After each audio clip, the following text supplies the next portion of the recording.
with CNN News 18 in that exclusive interview on Rajneeti with our group editor-in-chief Rahul Joshi. With that, we wind up this edition of the Right Stand, Brass Tacks with Zaka Jacob.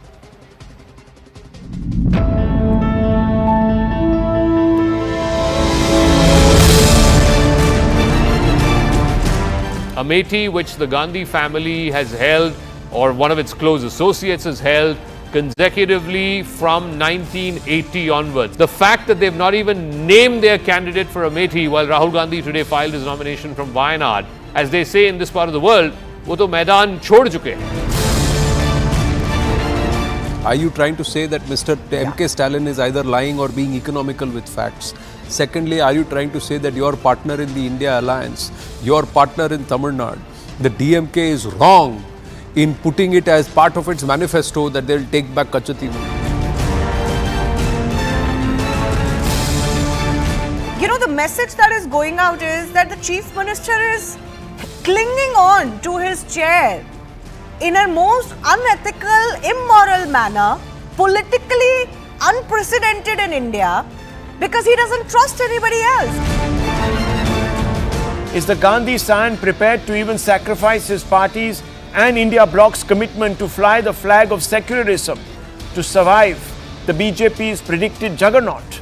The left is cut up with Rahul Gandhi for contesting from Wayanad.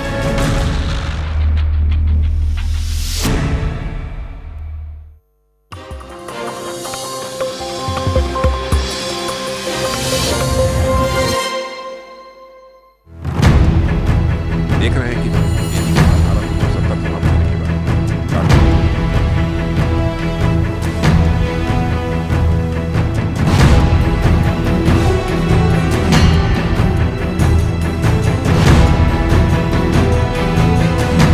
ये मोदी है, ये नया भारत है, ये नया भारत घर में घुसकर मारता है। कोई भी टेररिस्ट हमारे पड़ोसी देश से जी भारत को डिस्टर्ब करने की कोशिश करेगा जी, यहाँ पर जी आतंकवादी हरकतें करेगा, उसका मुंह तोड़ जवाब देंगे। यदि वो भगकर पाकिस्तान में जाएगा तो पाकिस्तान में घुस कर 6 महीने से मणिपुर नहीं गए हैं और बात करते हैं, घुस के मारने की बात करते हैं। आज देखिए नक्शा उठा के ईमानदारी से, कहाँ थी 2014 से पहले हिंदुस्तान की लाइन और कहाँ जमीन आज 2024 में आ गई है। सारे सवालों के जवाब आपको मिल जाएंगे।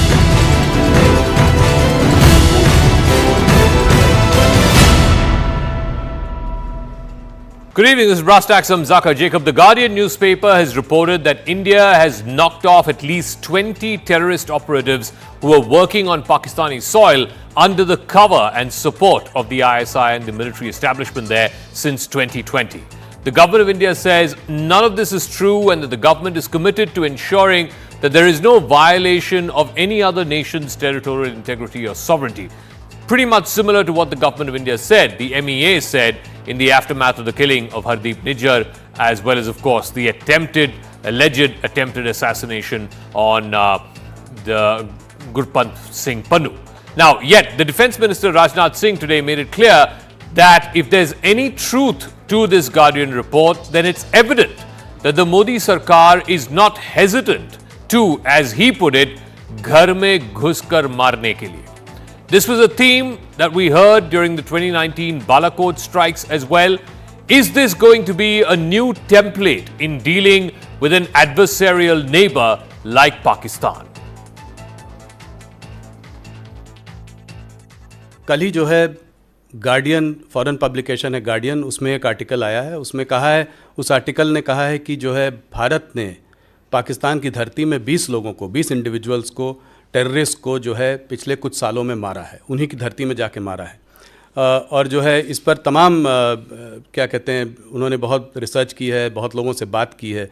ये पहले हम लोगों के बारे में कनाडा में भी बोला गया, यूएस में भी ये चर्चा हुई पहले, पर पाकिस्तान की ये नई चर्चा है, 20 लोग। तो इसको आप कैसे देखते हैं कि ये क्या, उस आर्टिकल में ये भी कहा है कि जो है भारत जो है केजीबी और मोसाद से जो है काफ़ी इन्फ्लुएंस्ड है, तो उनकी भी जो इंटेलिजेंस एजेंसी है रॉ वगैरह इस तरीके का काम कर रही हैं। कोई स्लीपर सेल है यूएई में, उसने जो है इसमें उसका रोल रहा है। और 20 लोगों को, मतलब एक आध लोग नहीं, 20 टेररिस्ट को जो है हमने कुछ सालों में मारा है। 20 टेररिस्ट को मारा है? हाँ जी। मतलब टेररिस्ट कह लीजिए, लोगों कह लीजिए, पर वहाँ उनकी धरती में मारा है। कोई भी टेररिस्ट हमारे पड़ोसी देश से यदि भारत को डिस्टर्ब करने की कोशिश करेगा जी, यहाँ पर यदि आतंकवादी हरकतें करेगा तो उसका मुंह तोड़ जवाब देंगे। यदि वो भगकर पाकिस्तान में जाएगा तो पाकिस्तान में घुस कर मारेंगे। तो ये बात आप मतलब कह रहे हैं, जो प्रधानमंत्री भी कह रहे हैं कि अब वो भारत नहीं रहा जो कि बगल में खड़े होकर तमाशा देखता रहेगा, घर में घुस कर मारेगा। बिल्कुल, प्रधानमंत्री जी ने जो कहा है बिल्कुल सच कहा है, और यह ताकत है भारत की, और पाकिस्तान भी इसे समझने लगा है। वैसे भारत बराबर अपने पड़ोसी देशों के साथ अच्छे रिश्ते बनाकर रखना चाहता है, चाहे कोई भी हमारा पड़ोसी देश है। और आज देखा होगा आपने, पास्ट हिस्ट्री उठाकर देखिए कि आज तक न तो हमने दुनिया के किसी देश पर कभी आक्रमण किया है अथवा आक्रमण की कोई पहल की हो, कभी नहीं किया, और न तो दुनिया के किसी देश की 1 इंच जमीन पर हम लोगों ने कभी कब्जा करने की कोशिश की है। यह भारत का चरित्र रहा है जी। लेकिन भारत को बार बार कोई आंख दिखाएगा, भारत में आकर आतंकवादी गतिविधियों को बढ़ावा कर देने की कोशिश करेगा। So let's take a look at some of the key takeaways from that Guardian report, which claims that India has been engaged in covert anti-terror operations inside Pakistan as well as in other Western countries since the Pulwama attack of 2019. It says that the Indian government ordered the killings of terrorists inside Pakistan. It says that at least 20 Pakistan-based terrorists have been killed in the last 5 years. The assassinations of nearly 20 top terrorists since 2019, since February of 2019 when the Pulwama attacks happened. Targeted killings have increased significantly in the year 2023. India's wider anti-terror strategy since Pulwama, the targets were also charged with violent terror offences. That locals were employed. In the case of Pakistan, Pakistani locals were employed in many cases to carry out these murders. The documents also show that RAW was directly involved in these killings and that Khalistan group members were targeted both within Pakistan as well as in Western countries. That these killings were orchestrated by Indian intelligence sleeper cells. Indian intel sleeper cells were primarily operating out of the UAE. This is a report by The Guardian. The MEA, of course, has denied any such role, but the Defence Minister Rajnath Singh has said this is evidence of ghar mein ghus kar marenge. This is something that the Prime Minister has also been saying in the campaign trail. It was similar to what was said in the aftermath of the Balakot strikes back in 2019. Will this again be a calling card politically for the BJP ahead of the 2024 election? We'll be joined in a moment by Shahzad Punawala of the BJP. Supriya Srinath is National Spokesperson of the Congress Party. She's now joining us. Lieutenant General retired Sanjay Kulkarni, former DG Infantry, and Brahma Chalani, Strategic Affairs expert, joining us. Supriya Srinath, what is the Congress Party's problem or issue with the fact that the Prime Minister, the Defence Minister, they're all saying that if there were to be Pakistan or any other country to back terrorists to attack India, then unke ghar mein ghus kar marenge? Why is that a problem for the Congress Party? Who says there's a problem? Absolutely not. You forget our history.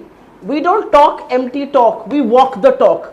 We divided Pakistan into two and we shifted the geographic of this region. We changed the geography of the world. When Mrs. Indira Gandhi looked in the eyes of the superpowers despite their resistance, split Pakistan into two and Bangladesh was born. What are you talking about? Why would we have an objection? We want the government of India to also talk about China. Look at Ladakh. There was supposed to be a big protest there tomorrow.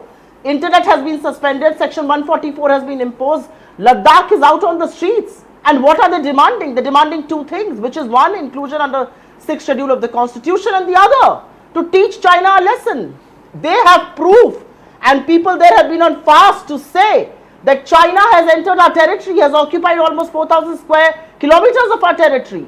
The grazers cannot go up until the point that they could earlier, the shepherds. The government of India is absolutely quiet on that. And one last point I want to make. The Minister of External Affairs, and quite shamelessly if I may, turns around and first says that we are a smaller economy, China is a bigger economy, and his latest statement, how does it matter if China changes names of places in Arunachal Pradesh? Oh yes, it does, because people in my country have given up their lives to save the territorial integrity of this country. Okay. Soldiers in Siachen So- and the deserts of Rajasthan give up their lives. So So- it's very fashionable for this government to sit there and give statements to Network 18. They need to walk the talk, and the Shehzad- Congress has done it. Shehzad So our track Poonawala, record is absolutely safe as far as Pakistan the is contention concerned. that's being made by the Congress spokesperson is Pakistan में तो घर में घुसकर मारेंगे लेकिन China के घर में घुसकर मारेंगे. You know, it's quite ridiculous that a person who hasn't been able to figure out who used her account from 25th of March to 5th of April, and she claims that it was used to post that post on Kangana Ranaut, is coming here and lecturing me about what's happening at the fingers, is coming here and telling us. I guess, yes, the MEA's response is shameless. Perhaps what he could have done is learned from Nehruji and handed over the UNSC seat to them on a platter. Perhaps he could have given the PLA troops while they were conquering Tibet more rice and food supplies. Perhaps he could have asked the Congress party to sign yet another MOU and take money from the Chinese into Rajiv Gandhi Foundation. And perhaps he could have had a weak policy wherein he said that not a blade of grass grows, so let Aksai Chin be given. And of course, the map was changed by the Congress party. They attempted to change it even in POK. They certainly changed it in Kachativu. They changed it in Coco Islands. They've done a lot of map changing. I agree with that. But having said that, now let me come to a couple of things. The Guardian story deserves to be dismissed with the contempt that it demands, because it gets even the basic facts wrong, especially about one LET person being killed in Lahore, who happens to be an LET person who was arrested in New Delhi railway station and happens to be alive. Having said that, there are two aspects here. One unintended consequence of the so-called Guardian story is that it has re-established what has been the change in the template of response to terrorism. And Supriya would do well to remember that between 2004 to 14, Rampur, Jaipur, Bengaluru, Delhi, Ahmedabad, Delhi, Malegaon, Agartala, Mumbai 2611, Pune, Delhi 2011, Hyderabad, Bengaluru 2013, Bodh Gaya, Patna, Chennai, terrorist attacks took place there every second or third week. Today you have, yes, in certain areas of conflict, attacks are taking place, but left-wing extremism is down by 52%. The violence, deaths are down by 69%. The number of districts are down from 96 to 45. The fact is that today PFI, which they used to support in the form of Simi, is banned. Today the fact of the matter is that big terror attacks are down in Jammu Kashmir. Stone pelting after the abrogation of Article 370 is down by 95%. You have terror incidents which are down by over 50%. So these are facts that perhaps the Congress party will not digest. The template of response is, and So- let me just give you one example. Last example. After quickly. 2611, just 10 seconds more. 2611, Mr. Fali Major, Air Chief Marshal Fali Major told Manmohan Singh, we can attack the camps. They gave most favored nation. Today, the template of response is Muhtod Jawab after the surgical strike or the Balakot airstrike, which the Congress party questions. And by the way, the Congress party has given a clean chit to Pakistan on Let me Pulwama. ask Sanjay Kulkarni, General Kulkarni, has anything changed? Has the template changed? Because Rajnath Singh says that ghar mein ghus ke marenge. The Prime Minister is also saying that. But all of this bravado seems to be reserved for Pakistan. What about China ke ghar mein ghus kar marenge? That doesn't seem to be the characterization or the words that any of these individuals use. Zaka, what he probably meant was ghar mein ghus ke marenge was the reference to surgical strikes, thereafter the Balakot strike, because what happened after Pulwama and the way the Indians have reacted, I think the reaction has positively put Pakistan on a back foot. Pakistan dare not do anything mischievous as it was planning to do earlier, or even use terrorism as an instrument of state policy that blatantly as it was doing it earlier, because Pakistan has understood that India will react very hard should they do it. And what the Guardian report is totally different. If that was so, Pakistan would have said long back that Indians have done it, because on every platform Pakistan has been saying, would have said and used those platforms condemning it. They haven't done it at all. Indicative that it is Indians have not involved in the killings, and they are basically gang wars, sectarian killings, problems within themselves. You hear the Pakistan defense minister speak against Taliban and all that. Now when it comes to China, we've never been involving ourselves. Now even reference to China, even if you were to take Eastern Ladakh, we have taken a firm stand. Where else? Where do you find anything like that? I don't think we've really stood our ground. We've been able to hold China to where it is, and that's one of the reasons why Chinese have not been able to do. Yes, we could have done much more because 29 rounds of talks, WMCC, nothing much has happened. 21 rounds of talks other than a bit of disengagement. Yes, there are problems with China, but those remain a challenge. But that does not mean China can do what it wants to do. It understands that it cannot mess around with India. It cannot mess around with the Indian army. Yeah, let me ask Professor Brahmachalani. So let's divide this into two parts. When it comes to the response against terrorism or terrorists, whether it is terrorists based in Pakistan, Khalistanis based in Canada or the United States, the template is the same as far as the Indian government is concerned. As Rajnath Singh put it, Ghar mein Ghus kar Maarenge. Of course, the MEA is officially denying it. Spokespeople like Shehzad Poonawala are denying it. That is the response to terrorism. But the response to organized state-sponsored encroachment or attempted encroachment is that we will push back this far and not so much more. Is that the template now, Professor Chalani, that when it's terrorism, we will go inside their house and we will hit them where it hurts them the most. But when it comes to organized state attempted encroachment, we will still, push back this much and not more. The Defense Minister's statement should not obscure the gravity of what The Guardian has reported. The Guardian piece is based entirely on anonymous sources. It reads less like a journalistic news report and more like a hit piece. To be precise, it reads like a disinformation piece. It shows the Guardian newspaper in poor light, I'm afraid. And the piece is replete with factual errors. For example, it mentions Panun's death. Panun is alive in the US. He's alive. Not only is he alive, he's under the protection of US law enforcement agencies. It talks about Niger being a dissident.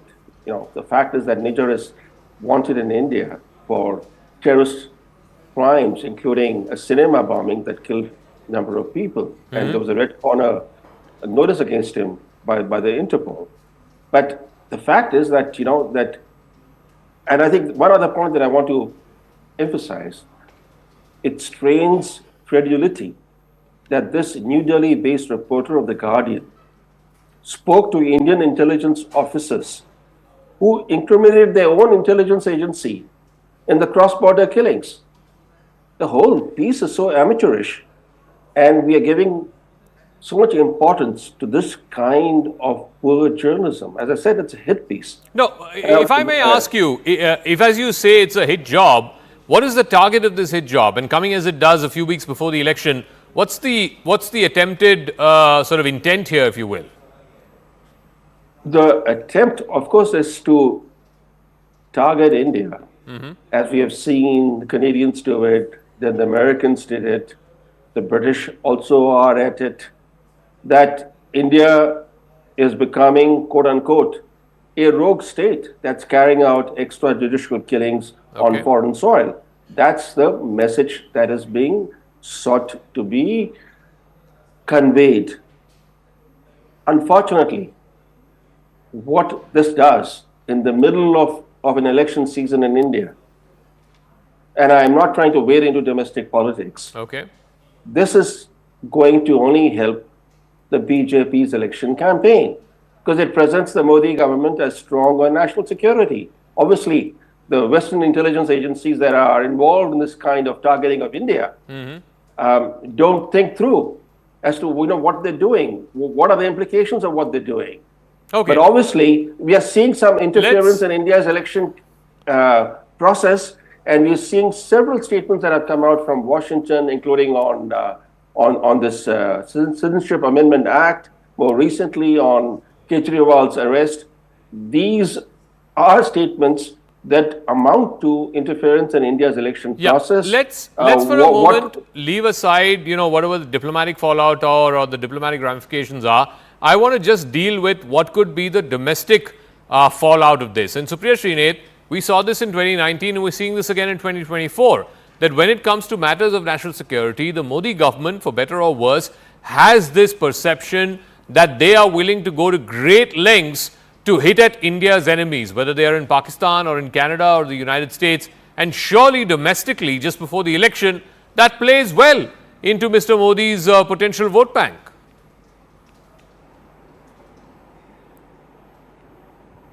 It's a preposterous question that doesn't deserve my answer, because I have something else to say on this matter. The reality, Zaka, is that this evening news reports emerged, and NIA had to finally issue a statement on this, that indeed a leader of the BJP was taken into custody and questioned for the Rameshwaram blasts on the 1st of March in Bengaluru. Reports have also emerged that Talib Ali Shah, an LET operative, was the social media in charge of the Bharatiya Janata Party in Jammu and Kashmir. Mr. Sanjay Saroj, the person who just joined the BJP back in Uttar Pradesh, was arrested and behind bars for several months for on charges of terror funding as far as the LET is concerned. So the BJP's nexus with people like that is for everybody to see. I do want to make a larger point here. Forget about domestic politics and forget about everything else. I think as far as national security is concerned, there can be no two ways about it. We have always stood with the government of the day, and we always will. Because unlike Mr. Modi, our politics isn't petty, our politics isn't name calling. Our politics doesn't go all the way back to Nehru when you cannot manage things here. Our politics doesn't question Mrs. Gandhi, Mrs. Indira Gandhi, who is perhaps the bravest woman to have walked the face of this earth, who divided Pakistan, had the courage to do so with an army that was equally strong. And one last point that I want to make here. You know, Pakistan, China, Afghanistan, we can keep talking about these things ad nauseum. A lot depends on what you have done. And on that, the question still remains.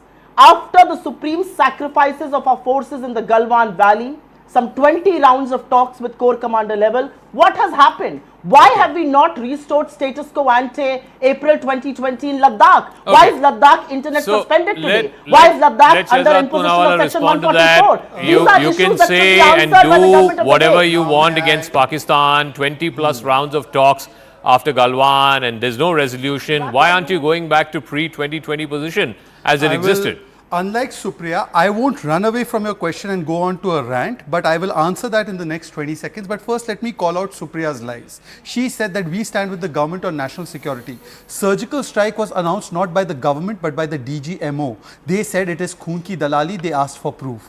Pulwama was replied with by Balakot airstrike. They said Chil Kauve mare the. Show us the proof, even though multiple armed forces organizations had put out the proof. In fact, even foreign publications had put it out. In fact, Pakistan's own people had claimed in the Assembly of Pakistan what kind of response they had got in the issue of Abhinandan, and that they were almost sweating, and therefore they returned Abhinandan because they could not see what kind of response. Facts, but the Congress party, and even today, the brazenness with which Ms. Supriya Shrinate lies. The NIA has clarified that there was never any arrest. It was a witness. Now they are jeopardizing the entire probe, trying to give it a Hindu terror spin by invoking that person. But today Parmeshwaran, their home minister, has said that we don't know who did Pulwama, giving Pakistan a clean sheet. They gave 2611 terrorists a clean sheet by saying it was a Hindu terror activity. They gave Samjhauta blast terrorists a clean sheet by saying it was done by Hindu terrorists. These are people who played politics and put rajneeti over rashtraneeti, and they are coming here and lecturing us. Secondly, let me ask them. She said that we have now lost control over fingers, right? And this is my time, I'm just going to ask one question. Supriya, who is the Northern Army commander? Do you know the name of the Northern Army commander? You don't. So let me tell you. No, one second. No, what has that got to do with anything? I'll tell you why. No, I'll tell you why. What has that got to do with anything? I will explain to you why. Because I want to call out her lies.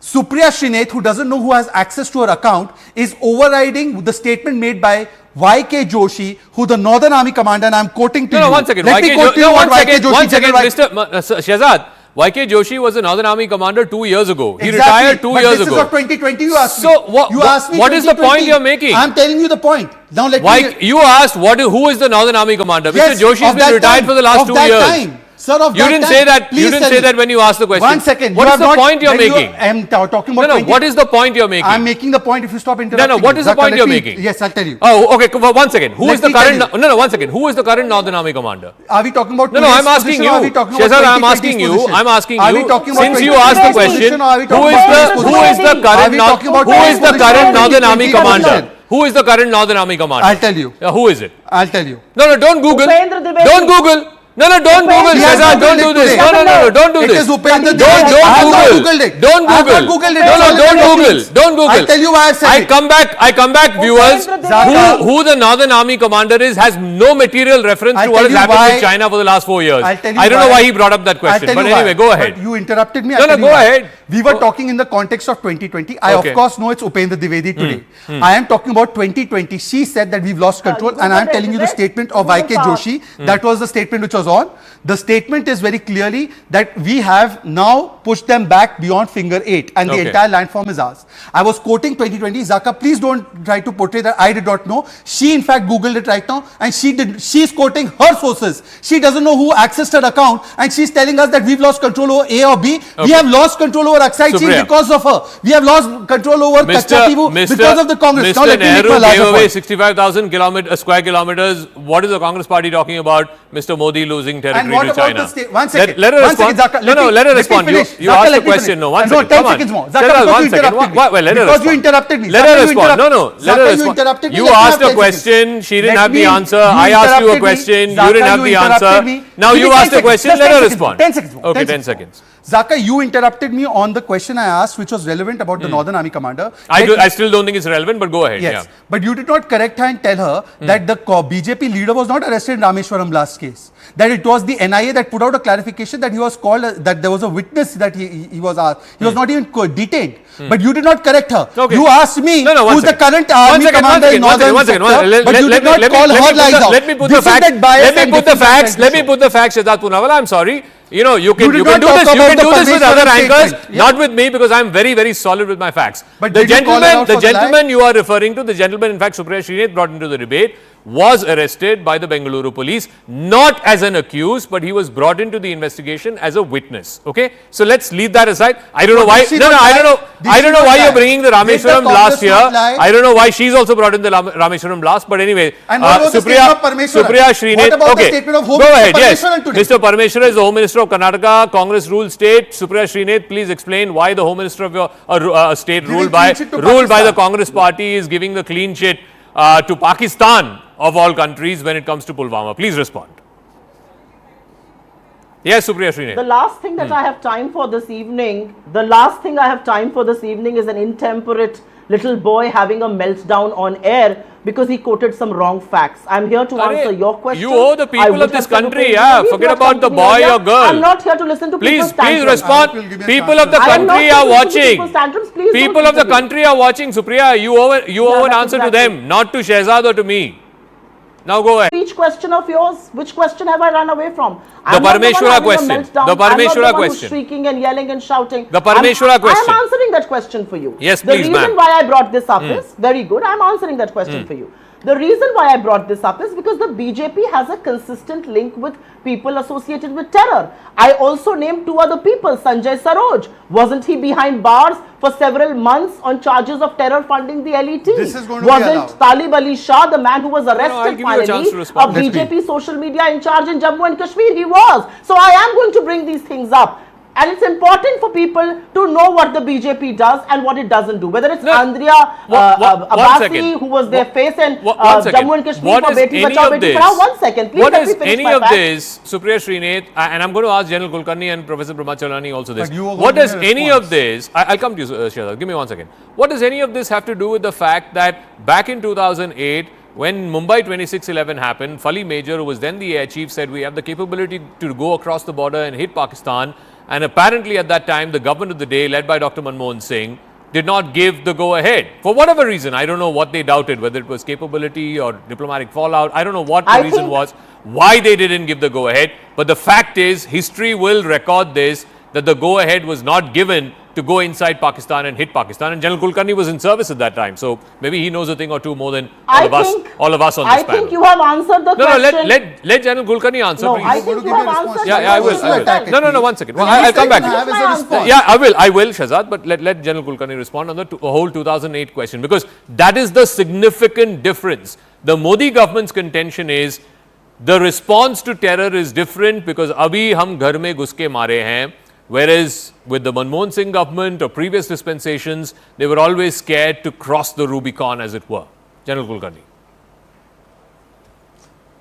Zaka, we are apolitical and we don't involve in what the political compulsions were then. Sure. But positively today, the difference is that the leadership is a little more being able to convey in no uncertain terms that should you mess around, we will strike back. And the services are always ready. The armed forces are always ready. Whatever the orders are given, they shall execute. At that point of time, the Air Chief Marshal did present a plan to say that, well, he could do. Well, whatever the political compulsions, I can't go into it, I don't know about it, and they've taken a stand based on that, so we'll leave it at that. Okay. But as regards I would just convey that General Dwivedi, of course, has moved from Northern Army and is now presently the Vice Chief of the Army Staff. And as regards the fingers are concerned, yes, we were patrolling up to finger 8 and Chinese were patrolling up to finger 4. Neither do we go up to finger 8, nor do the Chinese come to finger 4. So this is kind of an, the follow-up of the talks that have taken place along the Pangong Lake. Has that changed since 2020? The contention by the opposition is we used to go up to 8, they used to come up to 4. That's changed now. De facto, the land between 4 and 8 has become the de facto border. That is the contention the opposition is making.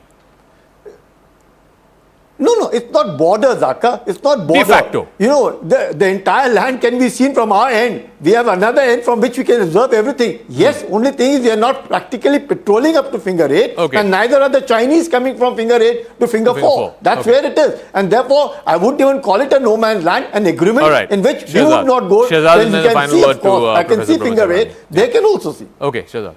Now, thank you, Zaka, for giving me this opportunity. Now, Zaka, please allow me my opportunity. It is only fair. I'm listening to you. I may be an intemperate young boy, but unlike a frustrated person who tweets and posts and doesn't know who has posted from her account, it was a trap that I laid, and she said Upendra Dwivedi is the Northern Army commander. Now, Supriya Shinath, get your facts right. It is not Upendra, it is General Suchendra Kumar. So thank you for exposing your lies. And secondly, now Zaka, please tell her not to interrupt me. It is only fair that on national television, the Congress party stands exposed. She fell into the trap. She thought she was right. She kept saying Upendra Dwivedi, which it is not. The point is, the reason I quoted that is that in 2020, the Northern Army commander, as has been quoted by General Kulkarni, said that we had the control over finger 8, but Ms. Supriya Shinath lied. She does not have the gumption to answer the statement by the Home Minister of Karnataka. She makes false accusations about BJP links with Talib Hussain, which have been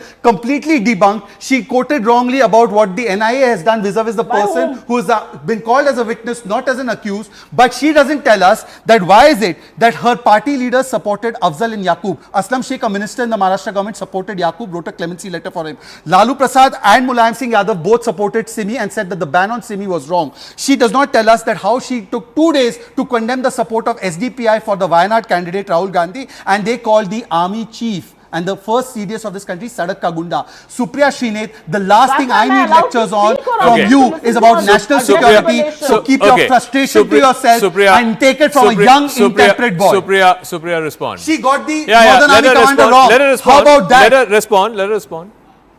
Upendra Dwivedi, right? Let her respond. Yes, ma'am. You bloody fool! You named Upendra Dwivedi right after I did. No, nothing personal. Please. You bloody fool! Please. Supriya, Come on. Supriya, you can do better than that. You can do better than that. You can do better than that. Come on, please. Not this intemperate language, please. Zaka? Yes. Zaka, when he was calling me personal things, you had no issue. Suddenly you want to teach me a lesson on how he did not. You are free to attack him, but not personally, please. No expletives, please. Go ahead. I have a simple thing to say here. On this television show, I have a simple thing to ask. We've released our manifesto today. We have said what we want to say about the borders. We've said what we want to say about internal security. As a citizen of this country, forget about China, Pakistan, Afghanistan, our borders, everything. Manipur, which has been on the boil for the last 10 months. Pradhan Mantri Modi, 56 inch ka सीना है ना, कब जाएंगे वहां पर? Not once has he visited Manipur. That's the reality. Not once has he named China. कोई घुसा हुआ नहीं है. That's exactly what the PLA quotes in all our commander level talks. The reality is that Mr. Modi has not been able to reply to any accusation of Satyapal Malik, a governor he had appointed a BJP man who has said absolutely shocking things about Pulwama, about the farmer strike, everything. And last but not the least, Mr. Modi gave up 10,000 acres of our land. I have to give the final word to Professor Chalani. I'm wrapping up. No, Shehzad, I've given you more than enough time. No, sorry. Like I said, I do not encourage intemperate language on my show. Professor Chalani, to close out the debate, 10 years of the Modi government, what is their vote on account as far as national security is concerned? I have a minute to wrap up, please. Thank you. I'll do that in a minute, Zaka. First, your debate was on the Guardian piece. Yes, correct. And the Guardian piece is not a politically partisan issue. It's an issue that raises serious concern because, as I said earlier, it reads like a disinformation piece. Now, the Modi government's 10-year record on national security is a mixed record because Modi became the prime minister without having exposure at the national level. He was the chief minister and overnight he became the prime minister. So the first few years of the government, it was a learning process for this government. But in the second term, we have seen clarity, a more resolute approach. So that having said, I think that India is in a very troubled neighborhood. India will continue to face serious national security challenges, including terrorism challenge, including the fact that China is an aggressive expansionist power, and the confrontation that we are seeing along the line of actual control with China. It's now about to complete 4 years, enter the 5th year. There are tens of thousands of troops involved on both sides, and I think we need a larger discussion on both China and on Pakistan. All right, we'll leave it at that. Thank you very much to all our guests, Shehzad, Supriya Srinath, Professor Chalani and General Kulkarni. I want to play out another part of that interview with Defence Minister Rajnath Singh because he gives interviews so very rarely, and this again has to do with India's national security. This is another part of that exclusive conversation that Rajnath Singh had with News18 Group Editor-in-Chief Mr. Rahul Joshi. He spoke about the Kachetivu showdown that's been going on between the BJP, the DMK and the Congress on the other hand. He says that the Congress cannot run away from its foreign policy track record, particularly the events of what happened in 1974, the giving away of this island. And also, when it comes to Arunachal Pradesh, he has once again reiterated the stand of the government of India that it always has been an integral part of territorial India, of mainland India. And just because China renames a few villages there, it doesn't mean that that belongs to China or it becomes Chinese property, as it were. So this is the second part of that exclusive conversation with Defence Minister Rajnath Singh in conversation with Network 18 Editor-in-Chief Rahul Joshi. इस बार आप लोगों ने एक और मुद्दा उठाया है election के जस्ट पहले, वो है कच्चा तीवू का मुद्दा कि ये जो है एक टापू था, एक जो कांग्रेस की सरकारों ने जो है श्रीलंका को दे दिया। श्रीलंका ने अभी बयान जारी किया है कि ये तो 50 साल पुरानी बात है, आज इसको क्यों उठाया जा रहा है? ये तो तब 50 साल पहले सेटल हो चुकी है। लेकिन स्वीकार तो किया ना कि 50 साल पुरानी बात है, लेकिन ये हुई थी, इसमें सच्चाई है जी। पर इसको इस चुनाव के पहले उठाने का क्या, पहले उठा सकते थे? अरे भाई सही बात, सच्ची बात, यदि कभी आ जाए, चुनाव के समय आ जाए तो चुनाव के पहले आ जाए, उस पर क्यों आपत्ति होनी चाहिए? क्या कोई इसे नकार सकता है कि हमारे प्रधानमंत्री ने जो ये बात कही है कच्चा टीवी के बारे में वो गलत है, निराधार है? कोई आरोप लगा सकता है? स्वीकार तो सब कर रहे हैं ना कि हाँ हुआ जी, आज नहीं हुआ, 50 साल पहले हुआ, लेकिन हुआ। ऑपोजिशन का कहना है कि इस तरह की चीज़ों को बार बार उठाना, कोई मुद्दों को पकड़ना, असली मुद्दों से जनता को भटकाना है। हाँ, जहाँ असली प्रॉब्लम है, जैसे कि चाइना जो कि कह रहा है कि अरुणाचल प्रदेश हमारा अभिन्न अंग है, उसने अपने जो है 30 नाम भी दे दिए हैं अरुणाचल प्रदेश के अंदर। हाँ, तो इसके बारे में क्या कहेंगे आप? देखिए, विपक्ष को अपने गिरबान में झांकना चाहिए, उन्हें हमारी चिंता नहीं करनी चाहिए, हमको क्या करना है क्या नहीं करना है। जो करना चाहिए, जो उचित है, वही हम लोग कर रहे हैं। पर चाइना पर खास करके जो चाइना की मिलिट्री ने पहले बोला, अभी भी जो है उनके बयान बराबर आ रहे हैं, इन बयानों को आप कैसे देखते हैं कि अरुणाचल प्रदेश के बारे में जो बयान खास करके आ रहे हैं, उस पर मैं आपसे सीधा सवाल। 2 टूक शब्दों में, अरुणाचल भारत का था, भारत का है और भारत का रहेगा, और उसके लिए हमें जो भी करना पड़े हम करेंगे। बिल्कुल जी। तो इस पर कोई सॉफ्ट पेडलिंग और ये इशू प्रश्न नहीं खड़ा होता। जी।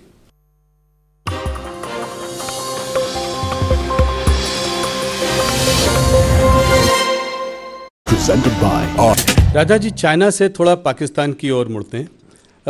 अभी कल ही जो है गार्डियन, फॉरेन पब्लिकेशन है गार्डियन, उसमें एक आर्टिकल आया है। उसमें कहा है, उस आर्टिकल ने कहा है कि जो है भारत ने पाकिस्तान की धरती में 20 लोगों को, 20 इंडिविजुअल्स को, टेररिस्ट को जो है पिछले कुछ सालों में मारा है, उन्हीं की धरती में जाके मारा है।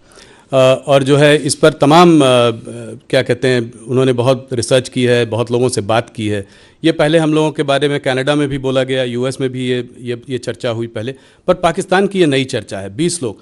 तो इसको आप कैसे देखते हैं कि ये क्या, उस आर्टिकल में ये भी कहा है कि जो है भारत जो है केजीबी और मुसाद से जो है काफ़ी इन्फ्लुएंस्ड है, तो उनकी भी जो इंटेलिजेंस एजेंसी है, रॉ वगैरह, इस तरीके का काम कर रही है। कोई स्लीपर सेल है यूएई में, उसने जो है इसमें उसका रोल रहा है। और 20 लोगों को, मतलब एक आध लोग नहीं, 20 टेररिस्ट को जो है हमने कुछ सालों में मारा है। 20 टेररिस्ट को मारा है। मारा है। कोई भी टेररिस्ट हमारे पड़ोसी देश से यदि भारत को डिस्टर्ब करने की कोशिश करेगा, जी, यहाँ पर यदि आतंकवादी हरकतें करेगा तो उसका मुंह तोड़ जवाब देंगे। यदि वो भगकर पाकिस्तान में जाएगा तो पाकिस्तान में घुस कर मारेंगे। तो ये बात आप मतलब कह रहे हैं, जो प्रधानमंत्री भी कह रहे हैं कि अब वो भारत नहीं रहा जो कि बगल में खड़े होकर तमाशा देखता रहेगा, घर में घुस कर मारेगा। बिल्कुल, प्रधानमंत्री जी ने जो कहा है बिल्कुल सच कहा है, और यह ताकत है भारत की, और पाकिस्तान भी इसे समझने लगा है। वैसे भारत बराबर अपने पड़ोसी देशों के साथ अच्छे रिश्ते बनाकर रखना चाहता है, चाहे कोई भी हमारा पड़ोसी देश है। और आज देखा होगा आपने, पास्ट हिस्ट्री उठाकर देखिए कि आज तक न तो हमने दुनिया के किसी देश पर कभी आक्रमण किया है, अथवा आक्रमण की कोई पहल की हो, कभी नहीं किया, और न तो दुनिया के किसी देश की 1 इंच जमीन पर हम लोगों ने कभी कब्जा करने की कोशिश की है। यह भारत का चरित्र रहा है जी। लेकिन भारत को बार बार कोई आंख दिखाएगा, भारत में आकर आतंकवादी गतिविधियों को बढ़ावा कर देने की कोशिश करेगा, तो उसकी खैर नहीं है। राजा जी, चाइना से थोड़ा पाकिस्तान की ओर मुड़ते हैं। अभी कल ही जो है गार्डियन, फॉरेन पब्लिकेशन है गार्डियन, उसमें एक आर्टिकल आया है। उसमें कहा है, उस आर्टिकल ने कहा है कि जो है भारत ने पाकिस्तान की धरती में 20 लोगों को, 20 इंडिविजुअल्स को, टेररिस्ट को जो है पिछले कुछ सालों में मारा है, उन्हीं की धरती में जाके मारा है। और जो है इस पर तमाम क्या कहते हैं, उन्होंने बहुत रिसर्च की है, बहुत लोगों से बात की है। ये पहले हम लोगों के बारे में कनाडा में भी बोला गया, यूएस में भी ये चर्चा हुई पहले, पर पाकिस्तान की ये नई चर्चा है, 20 लोग। तो इसको आप कैसे देखते हैं कि ये क्या, उस आर्टिकल में ये भी कहा है कि जो है भारत जो है केजीबी और मुसाद से जो है काफ़ी इन्फ्लुएंस्ड है, तो उनकी भी जो इंटेलिजेंस एजेंसी है, रॉ वगैरह, इस तरीके का काम कर रही है। कोई स्लीपर सेल है यूएई में, उसने जो है इसमें उसका रोल रहा है। और 20 लोगों को, मतलब एक आध लोग नहीं, 20 टेररिस्ट को जो है हमने कुछ सालों में मारा है। 20 टेररिस्ट को मारा है। हाँ जी, मतलब टेररिस्ट कह लीजिए, लोगों कह लीजिए, पर वहाँ उनकी धरती में मारा है। कोई भी टेररिस्ट हमारे पड़ोसी देश से यदि भारत को डिस्टर्ब करने की कोशिश करेगा, जी, यहाँ पर यदि आतंकवादी हरकतें करेगा तो उसका मुंह तोड़ जवाब देंगे। यदि वो भगकर पाकिस्तान में जाएगा तो पाकिस्तान में घुस कर मारेंगे। तो ये बात आप मतलब कह रहे हैं, जो प्रधानमंत्री भी कह रहे हैं कि अब वो भारत नहीं रहा जो कि बगल में खड़े होकर तमाशा देखता रहेगा, घर में घुस कर मारेगा। बिल्कुल, प्रधानमंत्री जी ने जो कहा है बिल्कुल सच कहा है, और यह ताकत है भारत की, और पाकिस्तान भी इसे समझने लगा है। वैसे भारत बराबर अपने पड़ोसी देशों के साथ अच्छे रिश्ते बनाकर रखना चाहता है, चाहे कोई भी हमारा पड़ोसी देश है। और आज देखा होगा आपने, पास्ट हिस्ट्री उठाकर देखिए कि आज तक न तो हमने दुनिया के किसी देश पर कभी आक्रमण किया है, अथवा आक्रमण की कोई पहल की हो, कभी नहीं किया, और न तो दुनिया के किसी देश की 1 इंच जमीन पर हम लोगों ने कभी कब्जा करने की कोशिश की है। यह भारत का चरित्र रहा है जी। लेकिन भारत को बार बार कोई आंख दिखाएगा, भारत में आकर आतंकवादी गतिविधियों को बढ़ावा कर देने की कोशिश करेगा, तो उसकी खैर नहीं है। राजा जी, चाइना से थोड़ा पाकिस्तान की ओर मुड़ते हैं। अभी कल ही जो है गार्डियन, फॉरेन पब्लिकेशन है गार्डियन, उसमें एक आर्टिकल आया है। उसमें कहा है, उस आर्टिकल ने कहा है कि जो है भारत ने पाकिस्तान की धरती में 20 लोगों को, 20 इंडिविजुअल्स को, टेररिस्ट को जो है पिछले कुछ सालों में मारा है, उन्हीं की धरती में जाके मारा है। और जो है इस पर तमाम क्या कहते हैं, उन्होंने बहुत रिसर्च की है, बहुत लोगों से बात की है। ये पहले हम लोगों के बारे में कनाडा में भी बोला गया, यूएस में भी ये चर्चा हुई पहले, पर पाकिस्तान की ये नई चर्चा है, 20 लोग। तो इसको आप कैसे देखते हैं कि ये क्या, उस आर्टिकल में ये भी कहा है कि जो है भारत जो है केजीबी और मुसाद से जो है काफ़ी इन्फ्लुएंस्ड है, तो उनकी भी जो इंटेलिजेंस एजेंसी है रॉ वगैरह इस तरीके का काम कर रही है। कोई स्लीपर सेल है यूएई में, उसने जो है इसमें उसका रोल रहा है और 20 लोगों को, मतलब एक आध लोग नहीं 20 टेररिस्ट को जो है हमने कुछ सालों में मारा है। 20 टेररिस्ट को मारा है? हाँ जी, मतलब टेररिस्ट कह लीजिए, लोगों कह लीजिए, पर वहाँ उनकी धरती में मारा है। कोई भी टेररिस्ट हमारे पड़ोसी देश है जी भारत को डिस्टर्ब करने की कोशिश करेगा जी, यहां पर जी आतंकवादी हरकतें करेगा तो उसका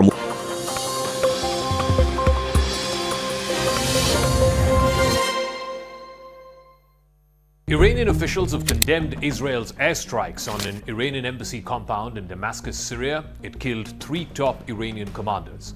But Iran issued a carefully worded pledge of response. Government supporters in Iran took to the streets and openly called for retaliation against Israel. Iran's Foreign Minister Hossein Amir Abdullahian said in a post on the social media site X that Iran had summoned the Swiss ambassador and asked that an important message be delivered to Washington, that as Israel's ally, the United States must answer for Israel's actions.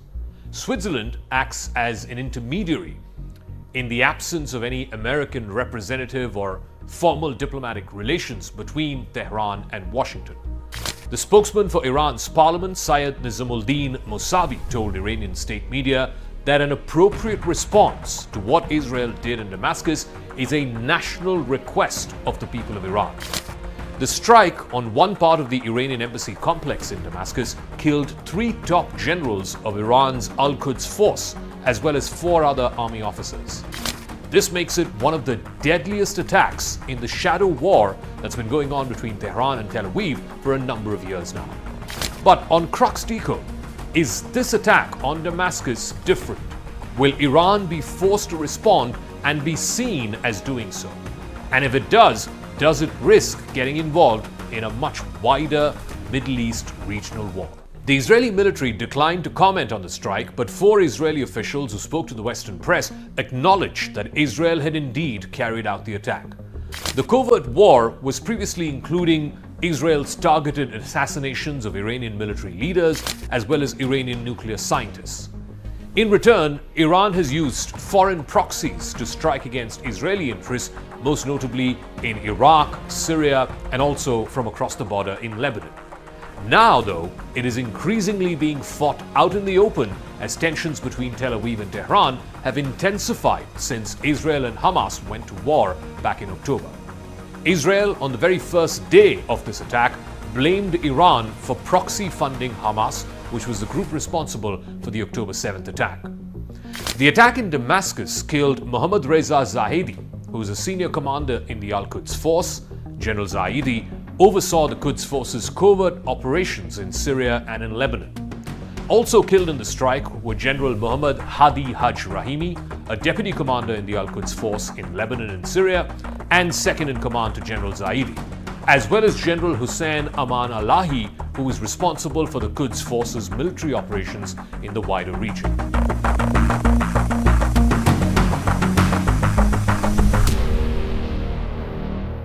For years now, Israel and Iran have engaged in what is usually called a shadow war. Monday's strike, though,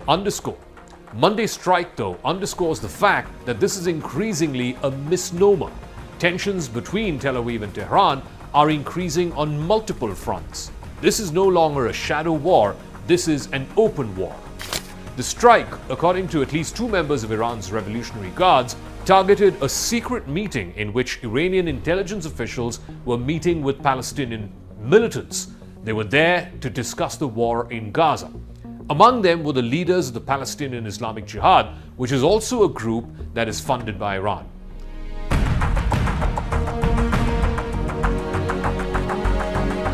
In Washington, a spokeswoman for the National Security Council, Adrienne Watson, said that the United States had no involvement in the strike and did not know about it ahead of time. A US official also said that a statement has been directly communicated to Iran in this regard.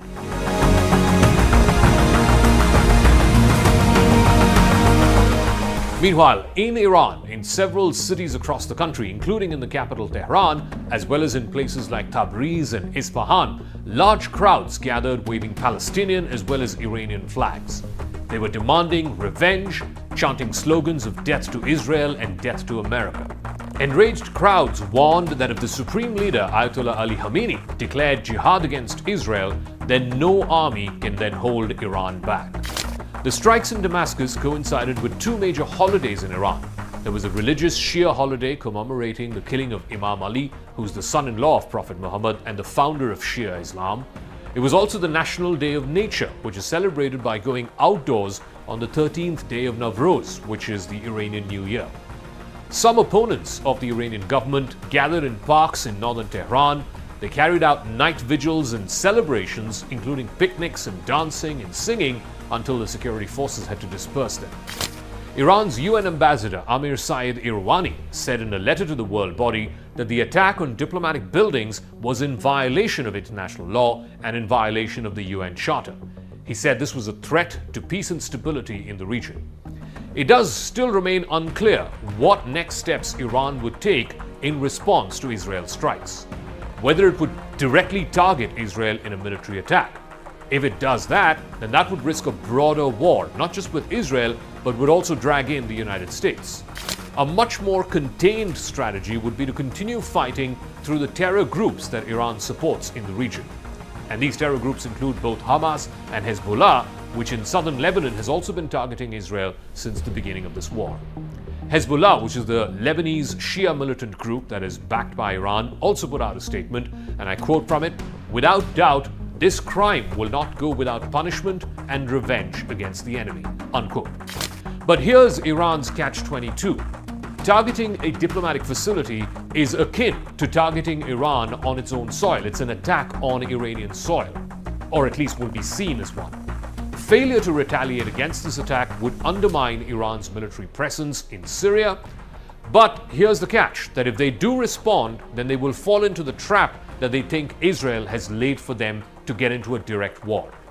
Iran, in this instance at least, in the aftermath of the Damascus attack, is literally caught between the devil and the deep sea.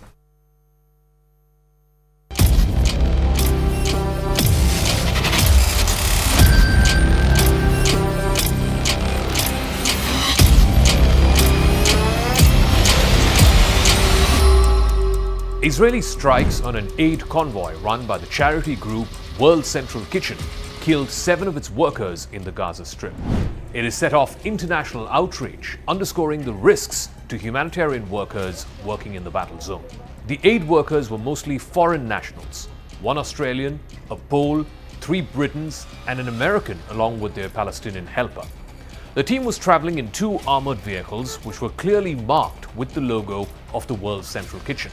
There was also a 3rd vehicle which was following them when they came under sudden and unexpected fire. The convoy was hit despite having coordinated its movements with the Israeli military. The workers of the World Central Kitchen were leaving a warehouse in Deir al-Balah, which is in central Gaza. There, the team unloaded more than 100 tons of humanitarian food aid, which had arrived by boat just a day prior to that. Israeli Prime Minister Benjamin Netanyahu, who very rarely comments on strikes on civilians, released a videotaped statement on Tuesday after this attack. In that statement, he acknowledged that the Israeli military was responsible. Israel has also launched an investigation into the circumstances surrounding these strikes. This is the single biggest instance in which foreign aid workers have been killed since the start of this war last October. This is what Netanyahu said, and I quote, "Unfortunately, there was a tragic case of our forces unintentionally hitting innocent people in the Gaza Strip. It happens in war, and we are fully examining this." Well, his statement did not exactly go down well with the countries which the victims belonged to. Israeli military said that the strikes had resulted from a misidentification. The World Central Kitchen, which was founded by the renowned chef Jose Andres, said on Tuesday that it is suspending all operations in the Gaza Strip. This is not just an attack against the WCK, it is an attack on all humanitarian organizations that are showing up in the most dire of situations where food is being used as a weapon of war. That was a statement put out by Erin Gore, who's the chief executive of the World Central Kitchen. Several nations, including the home countries of those aid workers who were killed, voiced indignation. They also demanded an explanation from Netanyahu's government. US President Joe Biden said in a statement that he was outraged and heartbroken by the deaths of these humanitarian workers from the World Central Kitchen. He also went on to say that Israel has not done enough to protect aid workers who are trying desperately to deliver help to civilians. These incidents simply should not happen, according to Joe Biden. He also went on to say that Israel has not done enough to protect civilians. His comments were echoed across the Atlantic by David Cameron, the British Foreign Secretary, who called the deaths of these workers completely unacceptable, adding that Israel must urgently explain how this happened and also make major changes to ensure the safety of aid workers. The war in Gaza has proved exceptionally dangerous for aid workers. As of the third week of March, at least 196 aid workers have been killed in Gaza since the fighting began. Most of these aid workers happen to be Palestinian employees of various UN relief agencies. Israeli strikes have hit aid distribution centers, schools, even shelters run by various aid groups.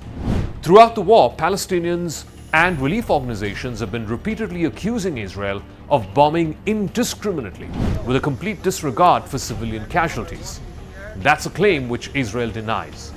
The killing of aid workers from foreign countries that have backed Israel up until now could add further fuel to what has been rising anger against the way in which Israel has conducted this war. Most of these countries, whether it's the United States, Canada, Australia, countries to which these victims belonged, have backed Israel all along since this war began. That unflinching support may now be severely tested.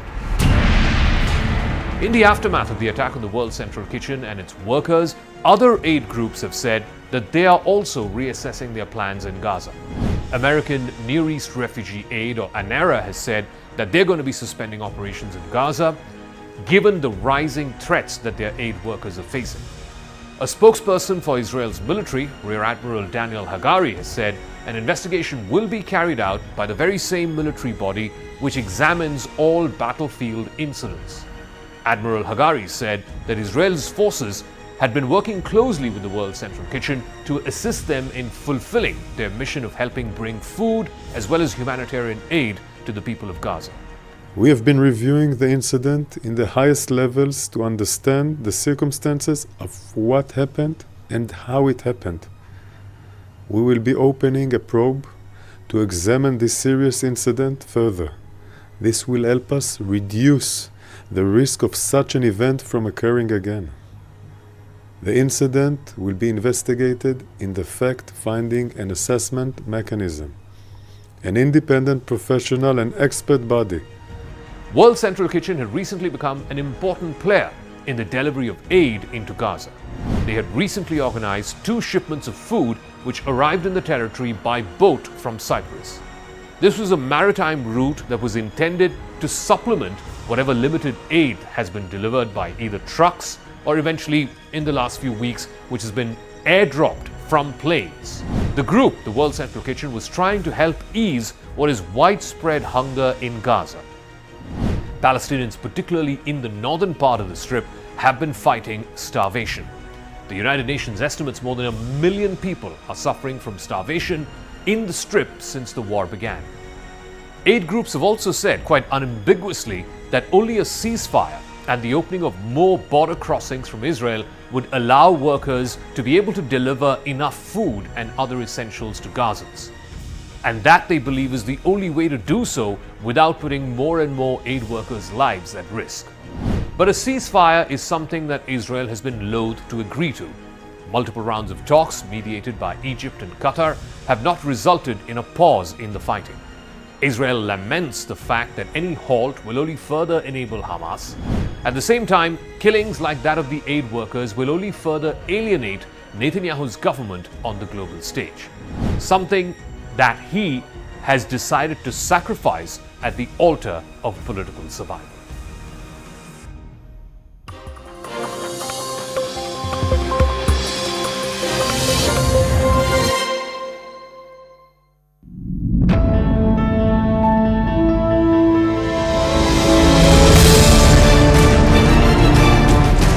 Amethi, which the Gandhi family has held or one of its close associates has held consecutively from 1980 onwards. The fact that they've not even named their candidate for Amethi, while Rahul Gandhi today filed his nomination from Wayanad, as they say in this part of the world, वो तो मैदान छोड़ चुके हैं.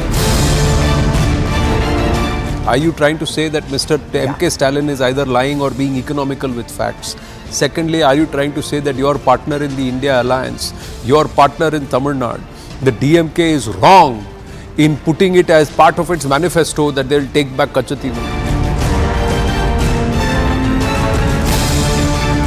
You know, the message that is going out is that the Chief Minister is clinging on to his chair in a most unethical, immoral manner, politically unprecedented in India, because he doesn't trust anybody else.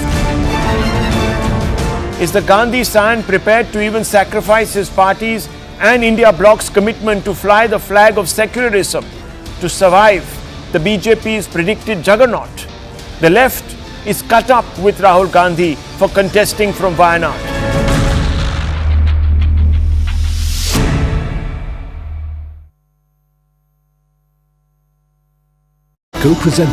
Raja ji, China से थोड़ा पाकिस्तान की ओर मुड़ते हैं.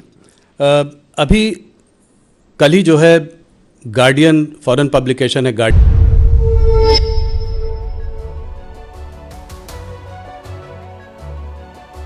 Hello, Namaskar. This is First Post and you're watching Vantage with me, Palki Sharma.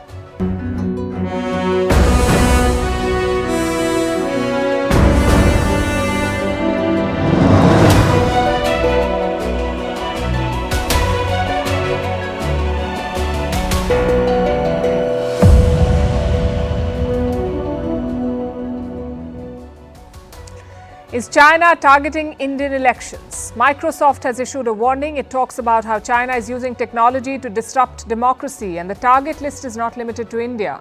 So what is China doing and why is it dangerous? We'll bring you a special report tonight. Meanwhile, Google is in the news for exploring a new business model. Will you be charged for using their search engine? We'll tell you. The opposition Congress party in India has released its election manifesto. What promises are they making to voters? We have a list. In the Philippines, President Marcos Jr. is struggling with falling ratings and China could be the answer to his woes. We'll explain. In Malaysia, growing row over what's being called